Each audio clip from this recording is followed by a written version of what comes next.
Thank you again for being part of our audience. I'm Pete Fabiano. And I am Matt Walker. That's me. And welcome again to Capcom Confidential. As always, we'd like to start by saying thank you so much for listening. We hope that you continue to do so. Tell your friends, and be sure to subscribe. Today, without further ado, we're going to get right into our guests. And we have a special guest. He's one of our project managers here at Capcom. His name is Andrew Weil. That is correct. Thank you. Thank you for letting me know that your name is correct. Yes. Oftentimes mispronounced, but it's a pleasure to be on the show. I'm a longtime listener, so this is... I've only been around since May. Be still my heart. I'm glad you're here. And could you spell your last name? Because it does not sound at all like what it's spelled. Oh, okay. It's W-E-I-L. Okay. And the original German would be Weil. I thought there was an R in there. Yeah. No, there's no R's in there. The original German is Weil, which my dad loves to remind us that we're all Weil people. Nice. I like your dad. Your dad sounds like a cool cat. And of course, we have our other fan favorite. That's right. Everybody's Maki. Favorite. You're my favorite too. Or is it Matisse? Matisse. Yes, look at that. Classy. Matisse. Classy. Matisse. I wonder where that comes from. I'm guessing it's French, Matt. Oh, is that how that works? Yeah, but you're not French, are you? As you can see. Well, they can't. But we'll just say you're very much Japanese. Yes. So, as always, we like to start by discussing our guests' stories. And I think you have a bit of a colorful one, or we're about to find out. That's right. So let's go deep into your brain and deep into the past. And if you could start by just telling us a little bit about, first of all, where are you from? Well, I'm from, the United States, Texas, Whereabouts Houston. is the United States? From Houston. Yeah, born in Washington, D.C. Okay. But, lived longest in Houston. Okay. It's a nice town. When you tell people Texas, most people don't think of Houston, especially in Japan. But why wouldn't you think of Houston? That's like Dallas, Houston, Austin. Those are the three. Right, there's only a couple. When they think of Texas, they think that it's an open plain where everybody is riding like a horse and rustling That's not their what it's cattle. like? I wish, and I am currently living that dream in Red Dead 2. I was going to say, it's not like Red Dead Redemption at all. No. I get that lost childhood I wish that I had. Nice. Whenever I turn on my PlayStation. Sipping the coffee out of a beaten tin and then going and hunting deer. They made coffee back in those days? They did. They did. In tins. Yeah, well, you had to heat it up, right? Yeah. Yeah, so you have a tin cup. No kidding. Yeah. That's how that works. They didn't have like a French press or something. No French presses for cowboys, sir. Okay, all right. But from Houston, homeschooled. Oh, in a weird way. Yeah, that explains it. In a weird way. Half homeschooled. Okay. Half homeschooled? How are you half homeschooled? Yeah, that's... so I did some homeschooling, but then I also took classes at Rice University and the Houston Community College for stuff that, you can't learn at home. When you were would that be like high school age? Yeah, like high school age. Okay. So wait, from what age were you homeschooled? Just high school. So I'm not like an early homeschooler. My little brother got that. He left school, elementary school, and then spent a couple of years watching Babylon 5 and writing essays about the socioeconomic, interesting, influences in the show and whatnot, and then skipped a grade and went to high school. So what does he do now? Right now, he is in Turkey, applying for government jobs in the U.S. for, I think there's this one that he's trying to get into that's acting as an envoy to various international companies to get them to invest in the U.S. Okay. Yeah. Interesting. Wow, I guess the homeschool thing worked out for him. Yeah. I have to ask, why Turkey? What prompted him to go to Turkey? My family has sort of a Turkish thing going on. Turkish thing? Well, I'm a quarter Turkish. Ice cream or what? Quarter Turkish? Okay, cool. I'm a quarter Turkish. And ironically, my mother, who's half Turkish, doesn't speak any Turkish, but my dad, who has no Turkish blood, used to be fluent in Turkish. And Interesting. Cool. Yeah, he's part of this Turkophile association That's a awesome. thing. There's That's great. Yeah, it was in Washington at least. So cool. yeah, and so my little brother, I guess, got a little bit of that Turkey influence. So he's in Turkey. My twin brother is in China, and I'm in Japan. So You got a twin brother? I didn't know that. I got an identical twin brother. Oh my God, and he's in China. So one of them went to China, one of them went to Japan. That's amazing. Yeah, my dad again. You all left the United States. Yeah. My dad says we either did something very right or very wrong in raising them. Right.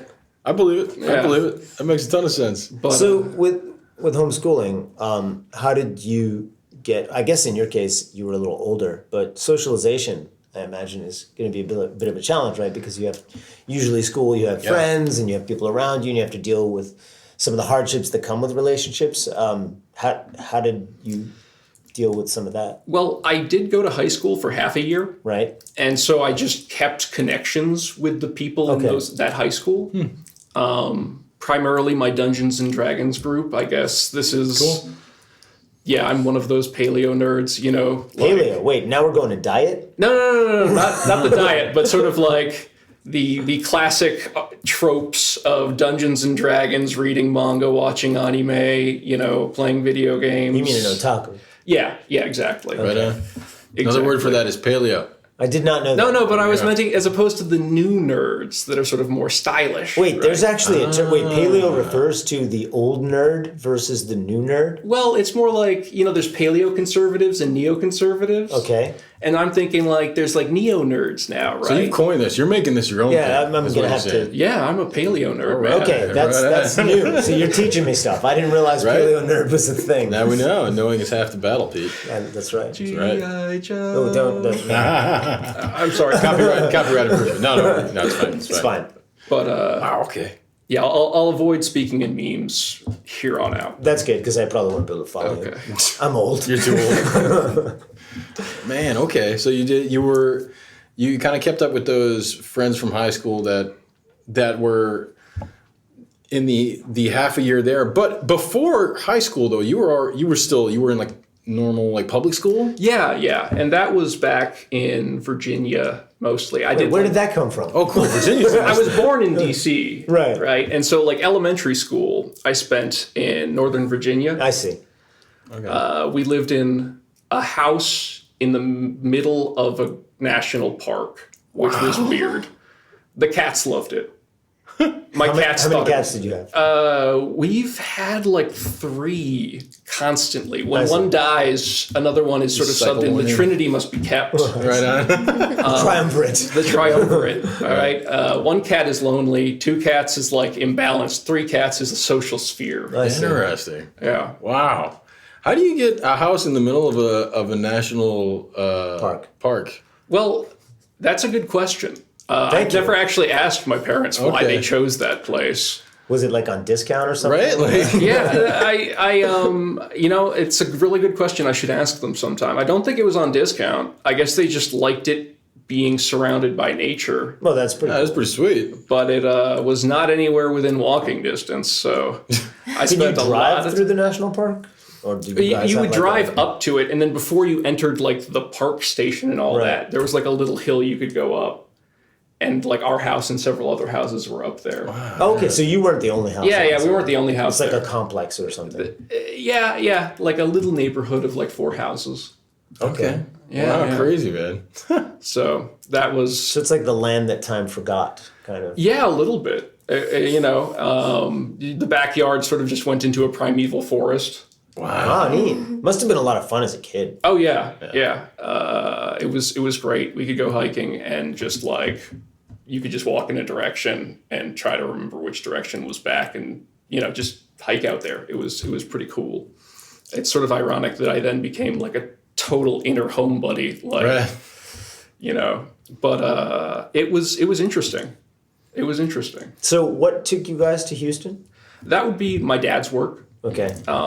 This is another sort of like, oh, that's too bad story. But, so my father is a corporate lawyer, works with contracts and financing. And Nice. he was moved to Houston to do more work with one of his law firm's primary business partners, which was Enron. Ah. Okay. For the young listeners, can you explain Enron to? Okay, so Enron was a gigantic energy company that it turns out was doing a lot of not so good things. And when that came out, the company sort of violently imploded. And ironically, because he was a lawyer working with them and insider trading laws are a thing, he couldn't buy any stock. So he just had all of the people that he was working with watch them lose their life savings, and he was like, whoa. And he had to defend these people. Well, no, he wasn't an attorney for like the higher ups. He was more like friends with the middle people that could go, yeah, this guy did this, but don't quote me on that. Wow. Okay. So Did that all happen about 10 years ago? Isn't that More now. Was it more? yeah, it was. yeah. It was like the second year of the Bush administration. Oh my God! Really? I was that still long in the ago? States, so yeah. Oh, okay. it's So way back. okay, I was back in college then. Okay. Yeah, it was like 2003 or 4. Yeah, similar. That makes sense. Yeah. Yeah. Right about Okay. then.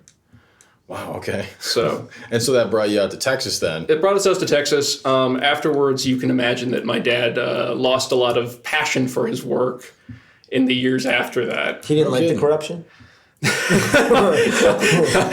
You know, I think you have to be like the one or two people at the top to like the corruption. I would imagine. Yeah. Right.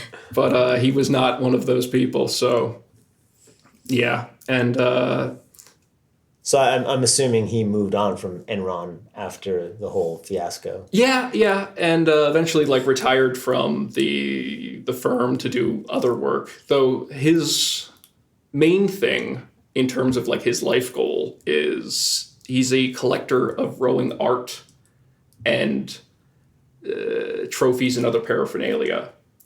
So that's something that even after the Enron thing happened, he could be like, this is my legacy. That's Nice. sweet. And That's great. Yeah. yeah, sorry, that was No a little need bit to of apologize. left field. But yeah, so he's continued on with that. So you're in Houston.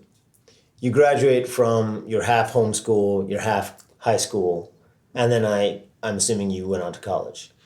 I did go to college briefly in the Okay. United States, but it just didn't work out for me at that time. And so I had this period that was sort of like Andrew in the desert, right? Figuring out what I'm going to do with my life. You became like a Sherpa and went up into the mountains. Yeah. Not quite into the mountains, but and one of the things There that aren't any mountains out there. not not in the mountains in Houston. That place is flat as a board. But it was an interesting time, and I realized that sort of working in Japanese was something that I really wanted to do. Wait, that just came out of left field. Actually, Oh, I studied so- I studied Japanese in my homeschool period, right? Why Japanese? I've had an interest in Japan ever since I was like 8 years old. Okay. And, a lot of that was like the anime and the manga, going back to, again, the O word Yeah. Okay, so what was the anime Yeah, that's what I was gonna ask. that got me into it. Yeah. Probably Bubblegum Crisis. Okay. Interesting. Yeah. You're going deep. And Ranma 1/2. Okay. Wait, so- but you're young, right? I'm sort of young. You're in your 30s, right? I'm in my 30s. Yeah, yes. okay. It seems like that would have been kind of your predecessor or your before your time. Oh, yeah. I hung out with a lot of 40-year-old guys. Wait, like 40-year-old guys watching Bubblegum Crisis? Or like 30, 40-year-old guys at anime conventions. Oh, okay. I was sort of punching above my weight in terms of the age range back when you traded tapes that were dubbed and whatnot. Right. But yeah, that was what got me. Actually, no, I lied. There was one thing that got me into Japanese animation when I was like 8 years old. Okay. And it was a Japanese fairy tale anime called Taro Dragon Boy. Okay. Okay, I don't know this. Yeah, well, nobody knows it. It's totally minor. But it's one of those things where it was so not Disney. It was like about this dude who didn't have parents, and like he goes to search for his mother, and then like finds out that she was cursed to turn into a dragon, and like he was weaned on her eyeballs, and it was so crazy and so not like Disney fairy tale that I was like enraptured. And I told my mom, like, I need more stuff. And This so sounds batshit crazy. That's interesting. it was. And she started renting, like, Akira Kurosawa films and reading us the subtitles. Wow. Wow, cool. You know, getting on This eBay. is way better than an 8-year-old hanging out with 40-year-old dudes. Cause No. I was like 13 when I was hanging out with 40-year-olds. Okay, still A not couple years a couple years down the road. 5 years later. Yeah. But and so my parents were all about, like, you know, getting us interested in other countries and whatnot, because, you know, half Turkish and the other one loved Turkey, and so, like, yeah, just go out and enjoy the world was their view on it. That's cool. That's And cool. Yeah. that's sort of what I've ended up doing. Yeah. Cool. So Man, that's awesome. So Okay, that's, so you had... I'm sorry, go ahead. I was saying, that's what got you into anime. What about video games?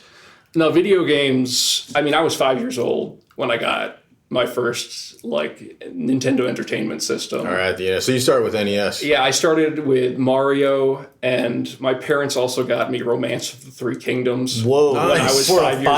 5-year-old? 5 years Yeah. old. Amazing. I still remember my mother, you know, crying out, "Oh God, the village is burning," when it was getting fire arrowed. One of my formative moments. So I feel like this is semi-traumatic for you. Right? A 5-year-old playing this game that's like all text, you know? yeah. Can't read it, but God bless your You mom. can't see what's going on right now, but oh my god, the town is on fire. Yeah. No, it's we had a mixture of the simple and the complex, but hooked. And my parents also were of the view that, you know, you can play anything as long as you realize that it's not real. So Nice. like I remember, like, the first Resident Evil when I was in elementary school. They were like, just don't get too creeped out, but, you know, Andrew. And Oh, wow, you are young. Elementary school. Okay. Right now? but no, it's I've had that in my blood for a while. And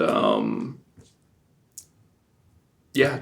That's pretty cool, man. Do you remember playing RE1 when you were in elementary school? Do you remember, like, what kind of effect that had on you? Oh yeah. That one. Yeah. What kind of effect it may have had on you? The main one I remember was me playing in the hallway with the dogs. Okay. Everyone remembers the hallway with Right. the dogs. Yeah. And my brother just completely freaking out and screaming next to me as I Your was twin running brother, through yeah. it. Yeah, my Right. twin brother.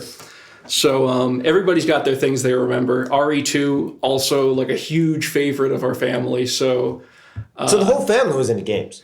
yeah, my mom could appreciate it, but played only Tetris. Okay. Right on. And my dad was sort of like okay, I have no idea why you guys are interested in this, but you seem passionate, so I'll let it slide. Nice. Right on. Yeah. That's pretty understanding. Yeah. Right on. That's cool, man. Jeez. So you had the Japan connection. Yep. You studied on your own or in the homeschooling that you had. And then, okay, college didn't work out for you. Nope. And so you went soul searching in Yep. the desert. Yep. And you did a bunch of LSD. And then... Not quite. Not quite. And the 40-year-old guys come back. So, and then after that, I decided that I wanted to work with Japanese, do something that was sort of like a bridge between America and Japan. Okay. So I came to Japan to study at a language school, get my Japanese, like, up to snuff. Cool. And one of the things that I So did... how'd you do that, though? Like, you just show up that's a one good day question. in Japan and you're like, all right, I'm here. Accept me into this school. Well, I mean, I applied before I left the States. Okay. How'd you find the school? Just web searching, you know, like looking Oh, they had for... the internet back then. Yeah. And I went to this place in the sticks because if you're in Tokyo, there's too much distractions. You know, you want to go somewhere in the middle of nowhere where you're just going to learn Japanese. Right on. So I've got my hometown in Japan. You have a hometown. Well, I consider it my hometown. A lot of people do that, right? Yeah, A lot of people yeah. that come to Japan, the Base. first time they come, they're like, this is my hometown. My Right, I know, hometown. like So Okazaki in Aichi Prefecture. Oh. Okay. Yeah, the home city of Tokugawa Ieyasu. Who, No kidding. Yeah, Holy I crap. love these warlords. you know. Right? Going back to the romance of the Three Kingdoms, you know? Yeah. But it's one of those things where it's like most people don't know the place, but like it's like, yeah, man, he took over all of Japan. Yeah. Yeah. So get passionate about it. Are the people in Aichi-ken, are they all like that? Are they all like they all have their ambition for taking over the country, or are they all pretty mild mannered? They're generally pretty mild mannered. Okay. You know, All right. all the people. Well, they were, beaten down by the man. And no, it was a really cool place. Studied there for a while. Ended up moving to Tokyo to continue my studies, and then Wait, why Tokyo? You just said that you didn't want to go Didn't want to those well, once I got to a certain point, Once you were like, I am so good right now, I can just go to Tokyo. not quite that, but there was also this thing where I got into like I don't know if you guys know Comic Market. Yeah, because we work here, we kind of have to know it. Comic-Cat, right? Yeah, That's the Comic-Cat. shortened Oh, version of that's that? what Comic Yeah. Cat is. Okay. So I got a lot of friends Right. that were artists that put out Okay. their own comics. And I will tell you, there is no better trial by fire for Japanese than trying to listen to like 4 dyed-in-the-wool 40-year-old like Japanese otaku talking about anime from the 70s. Nice. That is hard, I think, for Japanese people to follow. Well, because of the subject matter, mostly. No? Yeah, mostly for the subject Right. matter. But it was a really interesting experience and getting to know these people. And Comic-Con itself is a really interesting anthropological event. It's got so much cultural stuff going on around it with it that actually when I went to university in Japan, one of the things that I said. So wait, you've now skipped ahead to university. Oh, sorry. From language school, I went, I can speak Japanese now, but I still haven't graduated from university. Okay. So let's go to university in Japan. As you do. As you do. Right. And Having said that, I did go to grad school here, so Yeah. I guess. There you go. And it was one of the things that I was thinking was if I was going to go into academia, which my mom was always like, go into academia, Andrew, go, study Okay. Fair enough. anthropology. So at this point, you're thinking potentially becoming a professor or something. Yeah, something like continuing- that. Okay. And, That's what your mom wants, but okay. Yeah, that was what my mom wanted. What did you want though? Well, I was still Get on the couch. Yeah. I wasn't sure exactly what I wanted when I entered university. Fair enough. Right. But one of the things that I was thinking of was studying in sort of this sort of sociological or in an economic sense, the doujinshi comic market like model, right? Model in terms of the business model, or what do you mean? Well, by business model, or also on a cultural level, it's sort of interesting. Okay. How it's come to exist as like a gatekeeperless. I mean, it technically has a gatekeeper in terms of Comic Market, the organization itself, but they turn a blind eye towards, they run everything by a lottery, so they're not really a gatekeeper. Interesting. Yeah, So if I wanted to go, I would have to enter a lottery. yeah. Huh. I think like some of the biggest circles can get in automatically, but for most people, it's by lottery. Okay. And yeah, there's a lot of interesting stuff about that subculture. And I was thinking that I might want to write, research papers on it.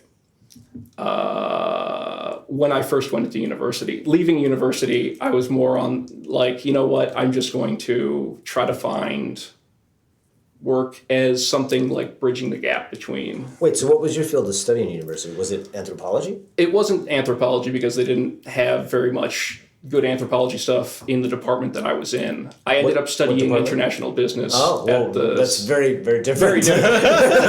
They didn't have much anthropology and international business. Well, it's at the School of International Liberal Studies in Waseda. I see. Waseda, right now. So it was an interesting time for me. An interesting time. That's cool. What year? Do you remember what years that was? That years would those be were? 2008 to 2013. I sort of took an extra year to write my exit thesis, Right now. or extra 6 months to write my exit thesis. Did you get challenged on it? Did you have to sit down and... No. It was just like I give it to the professor and have him look at it and say, okay, that's good. Okay, so there was no defense or anything? Yeah. It wasn't like a master's or anything. I see, right. But I actually did write it on sort of the gatekeeperless business model of doujinshi and comic market, and how it might be used as sort of a model for how gatekeeperless game business models might work with something like Kickstarter or the current digital distribution models that we've got. Did Kickstarter was something then, right? 2013. It was something. Oh, then. 2013. Yeah. So yeah, Yeah. of course. Of course. But just in terms of how you might create a stable, because that's one of the things about comic market is that it's a very stable economy. Interesting. Okay. I know so little about this. It's hard for me to wrap my head around some of this. Yeah. Okay. Please go on. No, but in terms of when you think of something like Kickstarter, right? Right. There's not really much. How would I put this? It's unstable because every project, generally speaking, doesn't have. It might have one or two people that have like a history, or it's got like a company that like puts out games. But oftentimes, especially if you're a new person coming in, it can be difficult to get funding or find like the right market for your games, things like that. Well, you said unstable. Unstable for whom? The people actually going out there? Because Kickstarter, they're doing fine. They're making the money. Oh yeah, I meant like the people going out there and like the people buying things. And granted, it doesn't really apply to. With comic market, it's slightly different because you don't have sometimes you have teams of people, but it's generally like single people doing things. But the way that they have an information infrastructure set up before even the internet existed is pretty interesting. And how that might be reflected on you might have to have a more proactive group of information purveyors in order to get that to work for electronic media. But anyway, it was something that I was really interested in Right on. before. Right on. These days, do you still keep up with studying that kind of stuff at all, or Not so much. I mean, it's one of those things where lately I've been sort of much more busy with just keeping up with my current work and trying to learn more relating to work. Yeah, I know how that goes. I've been through that as well. That makes sense. So you wrote your, I guess it's not a dissertation, but you wrote your thesis. And then after you finish, you graduate, and you're still kind of left pensive or thinking, what am I going to do next? And so what I ended up doing was I ended up working as a project manager, a manager at a Japanese plastic auto parts manufacturer dealing with their overseas factories and partners. So why did you take that job? I took that job mainly because I wanted to work in something as sort of like facilitator between the United States and Japan or other countries in Japan. And I thought that this was a really good step towards that. And it was really interesting, but I ended up it just wasn't like the best fit for me. I guess, I don't know if you guys have ever worked, or you've worked for auto parts manufacturers. He's pointing to Matt. My apologies. It's like a book on tape. Yeah. Andrew points at Matt. Andrew points at Matt. But oftentimes they can be Audiobook. Very traditional. Yeah. In certain ways. I was in the jumpsuit doing the radio exercises in the morning. Yep. Oh, wow. This is like super old school stuff. Yeah, super old school. Can you imagine? Andrew's really tall too, so like he definitely looks like a big Texan, even though technically he's not from Texas. And seeing him do those radio workouts of Calisthenics or every morning. So it was a trip in some ways. Because that's very helpful for your day at the desk. I guess. Well, guess it's a stretch. Yeah. But mostly it's to make sure that everybody is united in body and soul so that they can go make auto parts even if they're not actually making the parts. Nice. Did you feel pretty united in body and soul with everybody there? You know, I didn't, which is why I ended up going to, decided to search for other opportunities. And that was one thing that sort of, I feel bad that my partner in crime, Wilhelm Islifson, is not here today. I'm glad you said that. Yeah, I'm not going to say his name. I'm sure I'm mispronouncing the Islifson, but... he's Icelandic. Yeah, so. He's Icelandic, another project manager in the vendor management group with me. And he was the person who came to me and said, yo, Andrew, like, I remember hearing you say you're not very happy with where you're at right now in auto parts manufacturing place. How about you come to Capcom, be a vendor manager? So what was your connection with Wilhelm? We used to dance Scottish Cayley dancing together in university. Seriously? Yeah. So wait, he went to college with you? Yeah. Oh, no kidding. Okay. And I taught the Scottish Cayley dancing, and then he... You taught it? That's amazing! Okay, that did not come up once, and I guess it wouldn't come up in conversation, but how did that happen? How did you become good enough that you could teach a class on whatever you just said? Well, Cayley dancing is rather simple. Okay. So it's not something you need to spend a huge amount of time learning to be able to teach people enough to have a good time with it. And I joined a dance circle, despite the fact that I had never danced before in my life in university because, hey, it seemed interesting. I know. And really got into this Scottish Cayley dancing, which for our listeners who don't have any idea what Cayley dancing is, and me. Or for me. Yeah. For our hosts, you can think of ballroom dancing, but by people who are really drunk. And so wait, alcohol has to be in the vicinity of the dance? Please say yes. I would say that it's recommended. I see. It's recommended. Oftentimes it's partnered social dances or changing partners. So it's halfway between ballroom dancing and square dancing with more kilts. Sweet. I see. And it was... This is open for men and women, correct? Oh yeah, for men and women. And Wilhelm and I did that together. I taught it, he taught it. We both danced it.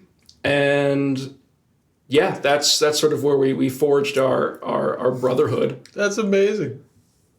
And so when he was doing his vendor management group stuff here, figured, you know what? I think Andrew would be a good fit for A, this company, and B, what we're doing here. For the project management stuff at your last place, what was your day-to-day with that?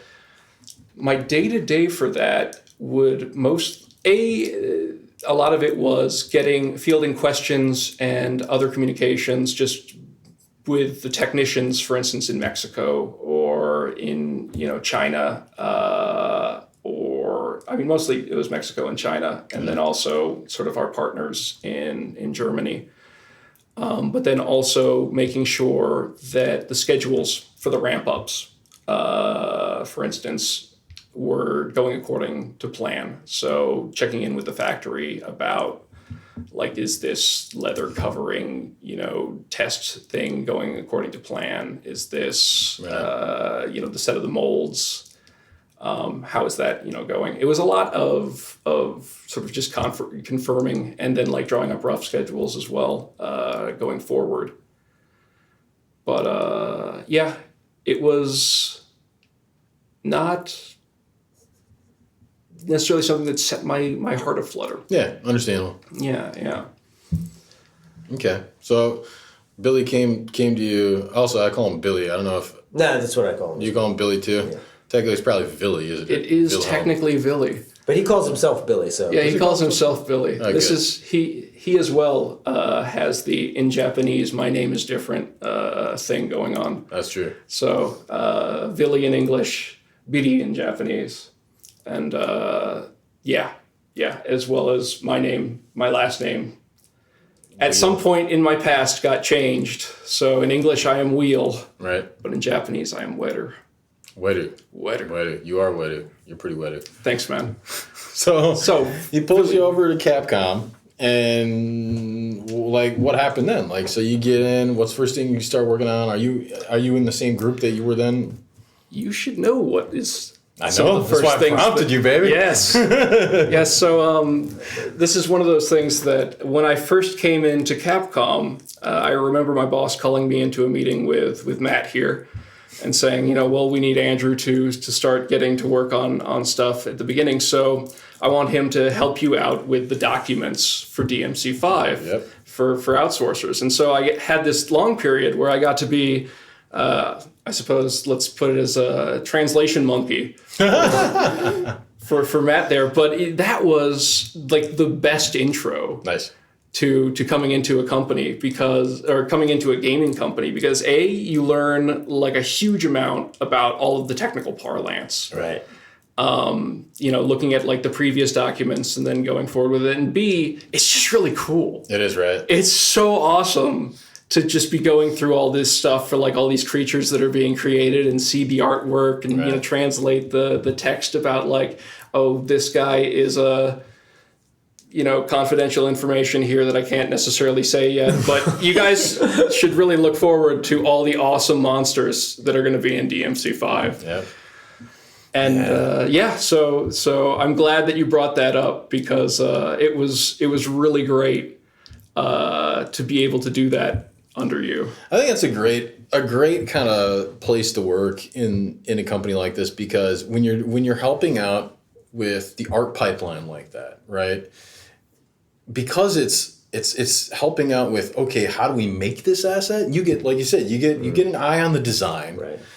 And then you have to, like when we were translating like, CCGs and RFPs, RFP is request for proposal, even though it's technically the way we make RFPs isn't quite what it should be. CCGs, content creation guides, right? Yep. These documents that explain like, how the asset's going to get made. That's how we learn in Maki too. You've been through all this, right?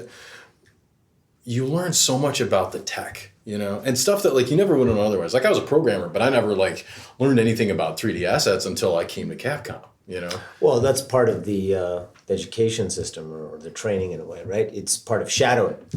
Once you do that, right? And that's, so that's what we're doing, right? Matt, Exactly. And it is really cool. And then also, I can't remember. Did you help out with some of the feedback too, right? Oh yeah. So then that's great because we have better, the technical stuff, and then we also have you're going back and forth between the outsourced company and the artist, and you have the deliverable come in, you have the model come in, the asset come in.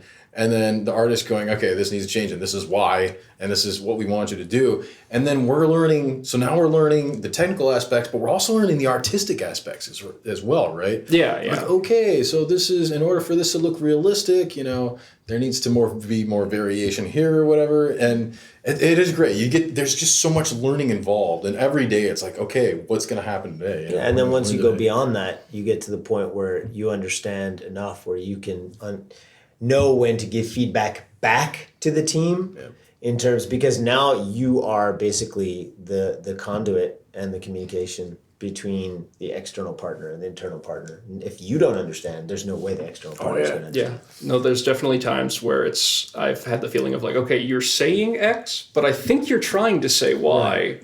So just wanted to confirm whether or not like this specific wording was not the intent and you actually want them to do this. Right. Saves a lot of time and money and energy. Right. Yeah. So like right from the get-go, right, we like learned that, okay, when we're translating this thing, it actually shouldn't necessarily be one-to-one. It should be, think about it. Like actually, I'm getting the document, I'm thinking about it in English. How would this make the most sense, Right. And a lot of times, even it kind of doesn't, regardless of what the language is, your feedback to the team is actually, all right, you know what, this document, it's hard to read. People aren't going to understand it because of the way it's set up, so we should actually change this, and it should be laid out this way, and we actually don't need this part here, right? Yeah, and that's the part of project management that is communication, and really, that is of paramount importance. Yeah. So that's pretty cool. So that was your first gig at Capcom? That was my first gig at Capcom. DMC5, man. DMC5. That's right. And then I did, a certain amount on Resident Evil RE2 as well. That was a long time thing that I did a lot on. And especially the mocap was a very interesting experience for me. It was your first mocap, right? It was my first mocap shoot. And getting out there and being, again, the conduit between like our director and their director and the performance director.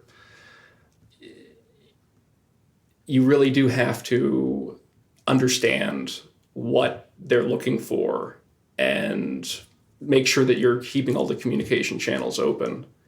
But yeah. You also have to understand both sides, and what gets really difficult is that you have to understand the technical side as well as the creative side. And I think that a lot of times people forget that, because the creative director, he's going to be coming at it, well, depending on the director, but he's going to be coming at it from the approach of, well, how do I get the best performance? What makes sense in terms of getting the story nailed down?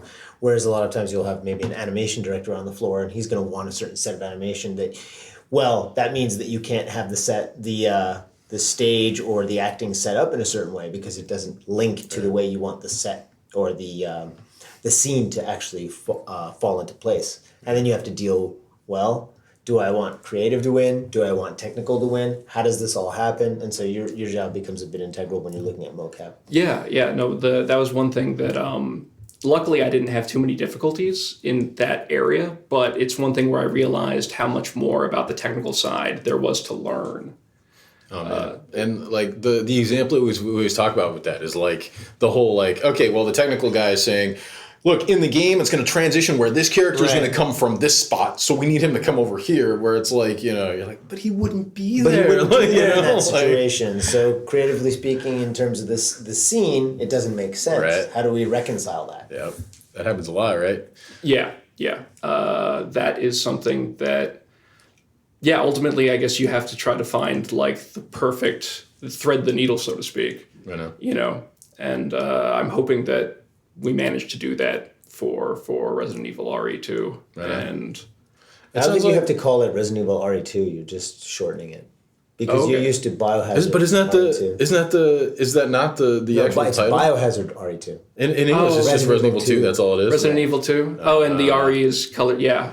Sorry, the Japanese is warping my brain there. It's not DMC5, so whatever. So, of course. But it sounds to me like that whole mocap experience kind of holds a special place for you then, huh? What was it about that you found to be so enjoyable? Good question. Well, one of the things for me was, I guess, being able to be that central nexus connecting like the writer and the performance director and like the directors on our side, and getting it to work, right? Right now. And it was also like, working with all the actors, watching everything come together. Because that's one of the things about cinematics is it really is like everything coming together. Oh, yeah. It's the assets. Good call. Right? All of the environments, the audio, the acting, performance, of course.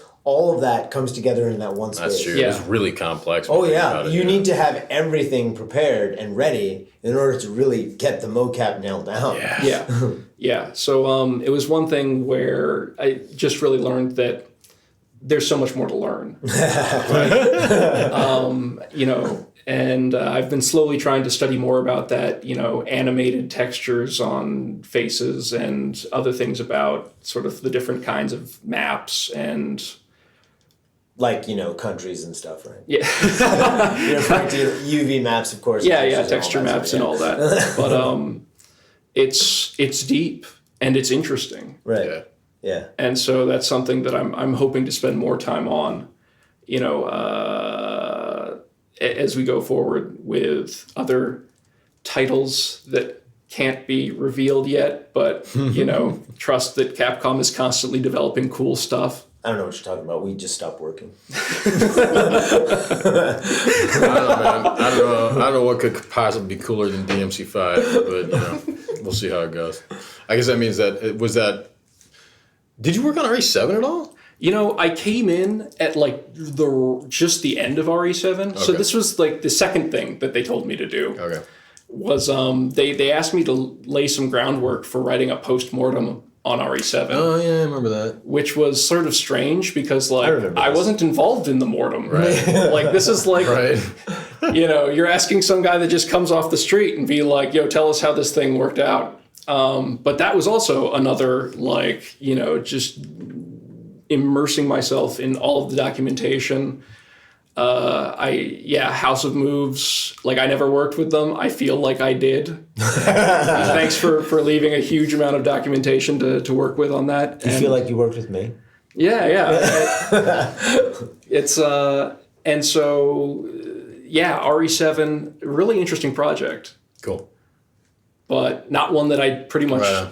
was involved. Right. Right on. You I guess came in you at probably the end. weren't in the credits of that one then, huh? No, I wasn't in the credits. I'm still waiting for credits. I know how that goes. Yeah, we know Mike was like that for a long time. Yeah. Mike was that. Like Mike had worked on a good couple titles. Who's that, Mike, like, Matt? huh? Who's Mike?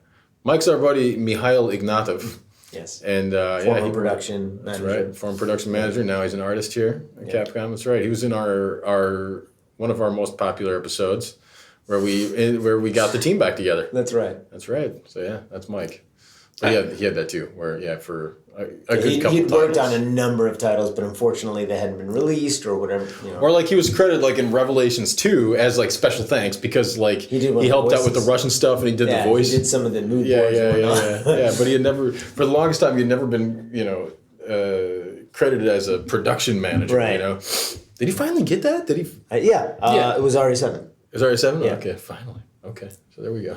So it's something that I'm really looking forward to, and Well, January, right? yeah, exactly. Unless I take your name out of the credit. No. I would never do that. We're good. We're good. Yeah, but it's really interesting working on these games. And Mike, I have to say, the Getting Back Together podcast that you had was wonderful. I have Cool. to say, Cool. I really enjoyed it, and the esprit de corps that you could feel from the global team. That's cool. Thank you. That's cool. Yeah, we had some people that did like had very valid complaints that like, look, if you're not like a friend of yours, we don't know what the heck you're talking about. that makes sense. Right, and we get that too. Yeah. But Mike, one of the things that's interesting about him is, he came in doing this stuff that he was like really good at, but that he didn't necessarily like want to keep doing, and he got into the creative side. Right.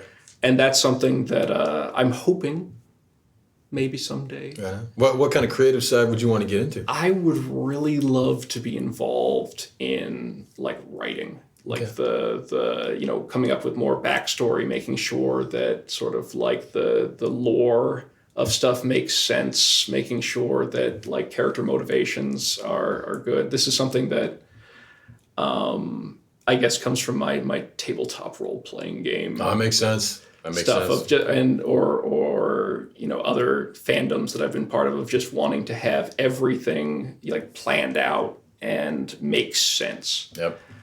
And I would love to get more into that side. And you talk a lot to Miguel, head of Loc, about that. Yeah. right? I was gonna say that would be localization, right? That would be working as a Well, local. technically, it's not localization. What he wants to do is actually write. Yeah. Right? Yeah, but I mean, but the Loc team does the write. Loc. What do you Yeah. call it? The Loc, because like what Mark did, right? What Mark did on RE7, that's exactly Right. what he did, right? Right. And those guys are Loc managers, is what They're they call Loc them? directors. Loc directors, that's right. Directors. Right? Yeah, I mean, Loc is taking a different approach now, right? It's gone beyond that. I think a lot of people, when they hear localization, they think it's taking the existing material, right? Right. Whereas in many cases, or in some cases, I should say, Right. those guys are actually writing the material Right. as well. Yeah. So yeah, it sounds to me like that's actually something that, Yeah. that in order to do that, that would make a lot of sense to actually be either that or be on the team as a Kikaku guy, as a Yeah, that could work too, as a what we call planners, but Planners. actually game designers. Right. But Right. So that's one thing that's sort of right now my next hope. Cool. well, you're certainly working towards that, right? And that's Yeah. Working a little bit towards that. Got to have my baby steps. right. And you've only been here. What, this is year 4? It's going to be year 4 in December. Okay. So right on the cusp. Right on. So yeah, just keep working at it. And there's the good thing is there are opportunities. You've seen it, right? You've seen people transition. I mean, Matt and I have also transitioned. So yeah, just keep pursuing your dreams. Is a little bit of I'm gonna pat you on the back. Don't stop Believing. Hold on Okay, to no, that too many bars. We're done. True enough. That's cool, man. Good deal. And I guess you can't talk about what you're working on now because, No, we just can't. Can't talk about that. Can't talk about that. Right now. Fair enough. Interesting stuff. It's going to be cool. There you go. Everything you touch There you is go. amazing. Yeah, you have no idea about like just the awesome monsters and models and things. Pretty much every title we've ever made. Yeah, pretty much every time. Yep. But I totally know how Matt felt back before the announcement of DMC5. Oh, man. When you were just chomping at the bit the entire time, like waiting for the ability to speak. Right? Yeah, to finally talk about it. Oh, Yeah. man. Yeah. That was killing me. It was killing all of us. We just wanted to finally be able to say it. It was so hard not to call it by the code name for a long time. I still call it that. Same with Resident Evil as well. Yeah. That happens all the time. So you'd be doing that for a while too after yours is announced. Yeah. No, I assume. You mean if it's announced? That's true. That's a really good point. You never know. Never know what'll happen. Knock on wood, sir. Knock on wood. I mean, we're always doing R&D and whatnot, so. Yeah, exactly. But, all right. cool. Yeah. Is there anything you want to add before we segue into our usual Maki's memoirs? All I am so happy for this. It is one of my favorite things in the podcast. Oh, thank you. To listen to your memoirs. So today, actually, I did, when I was asked to be on the show, ask, are we going to have Maki on? Are we going to have Maki's memoirs? So I'm psyched. Yeah. I am So, psyched. since you're that excited, we're going to let you read the disclaimer. Oh, the disclaimer. Oh, We'll start with the yes. discllaimer. I know. All right. One of my favorite parts. Let's get right to it. Disclaimer. This diary contains Maki's raw thoughts and, due to English being the writer's second language and the nature of the content, this diary may contain content which can be considered not appropriate to broadcast on the podcast. Readers, read at your own discretion. You're so into this, you have to read the first I one. love too. it. Okay. I love it. Ooh, we got a couple today. Oh, yeah. Nice. Yeah, I can't wait to get some of Maki's feedback. She's been so quiet. October 23rd, 2018. Saw a news article talking about yellowtail fed with chocolate for the 20 days before they are killed. They are claimed to... Farmed. Yellowtail, right? Yeah, okay. They are claimed to stay fresh longer compared to ones fed with regular food. Not sure what their regular food is. Okay, so this gives another reason, a good reason, for eating chocolate. Cool. Wait, by association, am I to assume that you're waiting to be killed because you want to eat chocolate? I want to eat chocolate. No, she wants to stay fresh longer. That's right. I understand. Oh. Do you eat a lot of chocolate?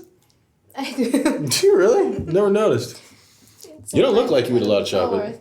Well, Why are you making a skewering? Yeah, sorry. What was because that? I have drawers, right? Drawers. At my desk. And 2 of them are filled with food. Right now. But not chocolate. Including chocolate. Including chocolate, Oh, yes, okay, of Including course. chocolate. Including chocolate. Damn, Skippy. I look like I eat a lot of chocolate. Do you? Yeah. How does one look when they eat lots of chocolate? I'm just assuming that if you eat too much chocolate, you're kind of fat. I could be wrong. Maybe that's not the way. I like chocolate. Gotta eat Yeah, that. but you don't eat a lot of chocolate, do you?